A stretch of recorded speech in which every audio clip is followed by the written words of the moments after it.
গতকাল রাতে নিউজ দেখলাম শিলাবৃষ্টি হতে পারে।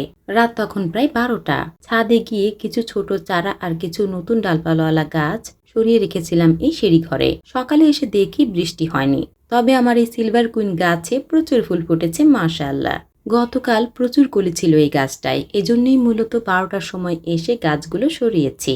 অতিরিক্ত বৃষ্টি বা শিল পড়লে একটা ফুলও থাকতো না। এই ফুলটা আমার এত বেশি ভালো লাগে, প্রায় সারা বছরই এই গাছে ফুল হয়। এটার ডাল থেকে নরমালি চারা হতে চায় না, গুটি কলম করে চারা করতে হয়। এই সিজনে গুটি বসালে মাটি বেশিরভাগ সময় দেখা যায় শুকিয়ে যায়, তাই মাঝে মধ্যে এইভাবে সিরিঞ্জ দিয়ে গুটি ভিজিয়ে দেই। আমি আমার বাগানের ভিডিও আপনাদের সাথে সবসময় শেয়ার করি। যারা গাছ কিনতে চান সরাসরি পেজের ইনবক্সে নক না করে পেজ ভিজিট করেন না কেন?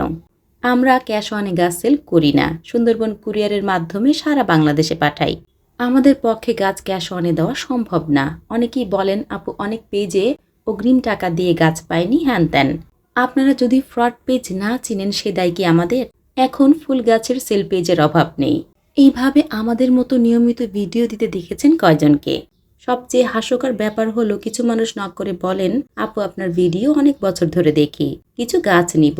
যখনই দেখে ক্যাশ অনে হবে না তখনই তারা হ্যাং হয়ে যায়।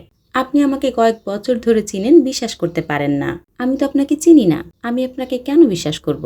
যারা রিয়েলি গাছ নিতে চান প্রথমে গাছের ব্যাপারে জানবেন, এরপরে আমার পেজ এবং ইউটিউব চ্যানেল ভিজিট করবেন।